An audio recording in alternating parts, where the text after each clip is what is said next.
Nobody has ever claimed that the Clone Wars were a pleasant conflict.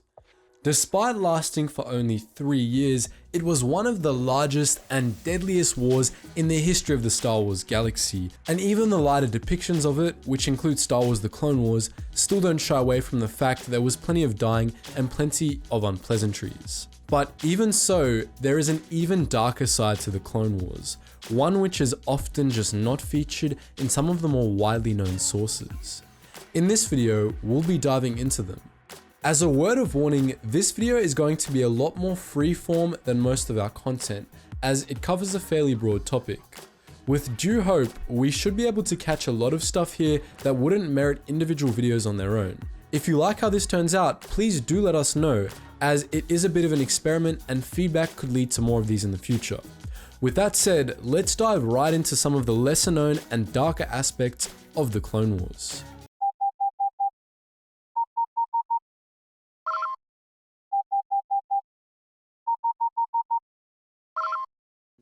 Attention, Sergeant on deck! So let's start with the Jedi. The Jedi are often depicted as the tragic heroes of the Clone Wars, generals leading clone troops in a futile bid to preserve the Republic.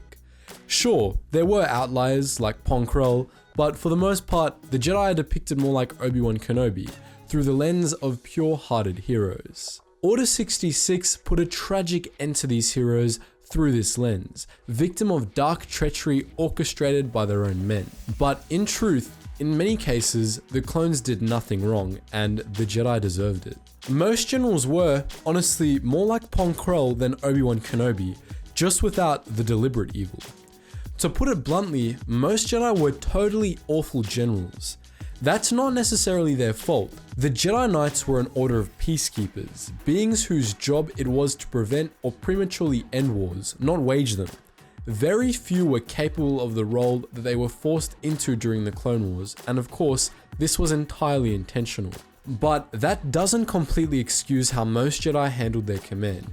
Many saw their clones as little more than living droids and sacrificed them, compensating for their non-existent tactical skills by just sending out droves of meat shields. Most clones were mistreated by their commanding officers, and though most of them didn't care, some of them resented it enough to derive a level of satisfaction from Order 66, as the likes of Commander Bukhara expressed. In itself, the life of a clone sucked. It's not just CIS propaganda that the Republic was using an army of slaves.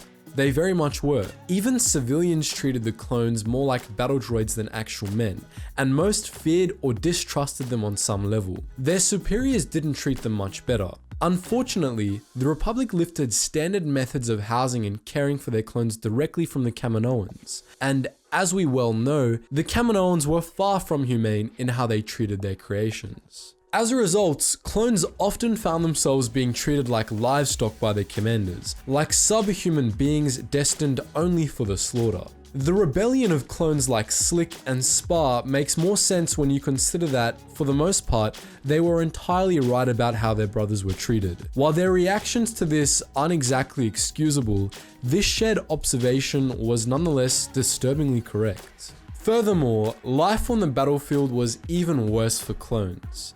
Republic intelligence made a massive number of blunders during the Clone Wars, which meant units were under-equipped and unprepared for the environments in which they would be fighting. The Battle of Felucia is a perfect example of this.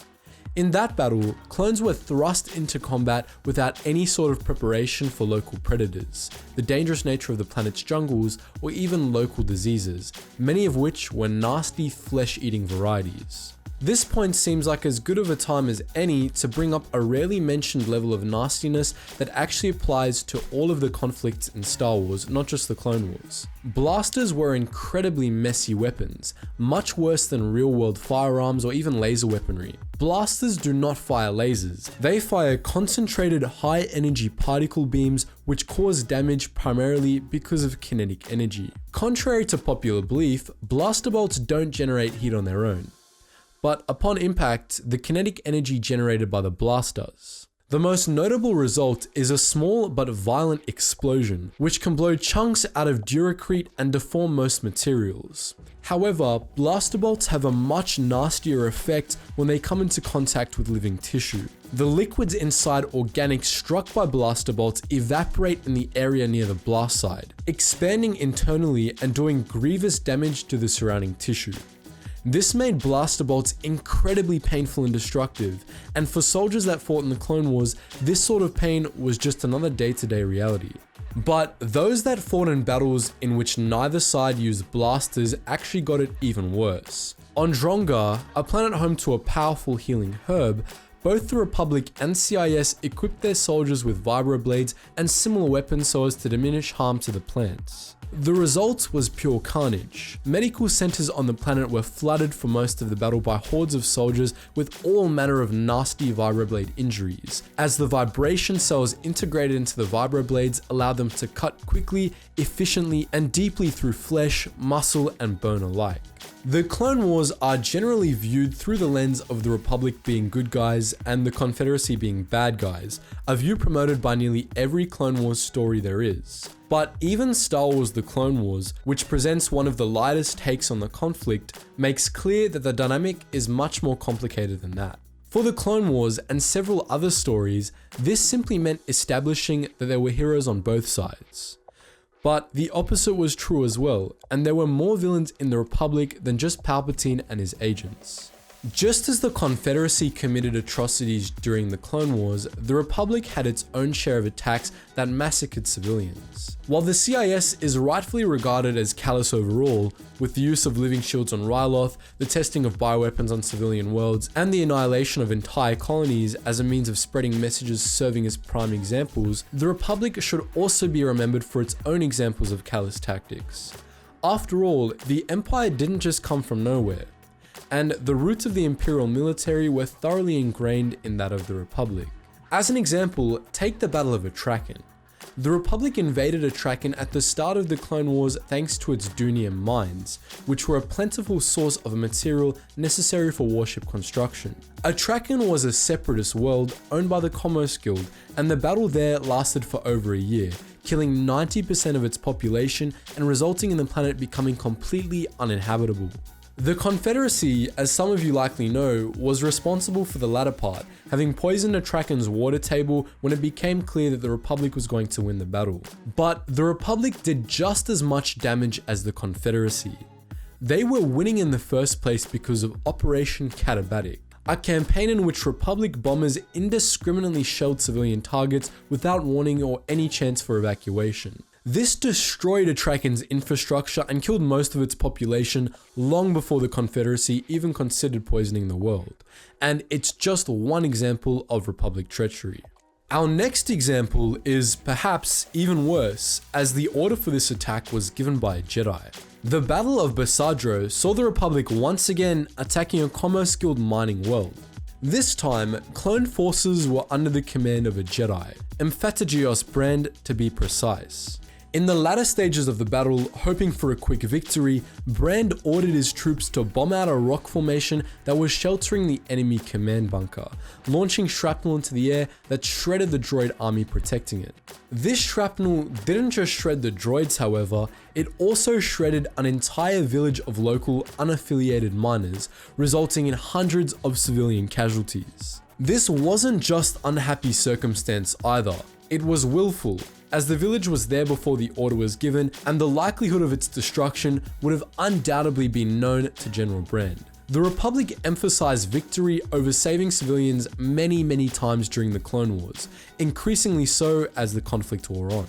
That said, the Confederacy's atrocities were still much worse.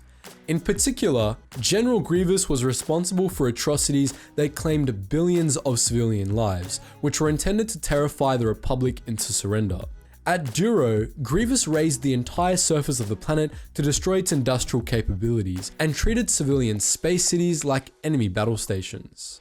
At Lodorvia, Grievous released the virulent strain of the brain-rot plague that killed every human in the entire sector. And at Humberine, in one of the most callous attacks in galactic history, Grievous subjected a city planet that had been a Republic founding world to a full base Delta Zero strike.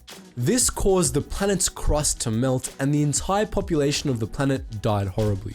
The Clone Wars were one of the most intensive conflicts in history as far as civilian casualties went, and this is because of one dark truth that underwrites the entire conflict. The Clone Wars were not the Republic waging war on the Confederacy or the Confederacy waging war on the Republic. Thanks to the manipulations of the Sith, both sides were waging war on the entire civilian population of the galaxy.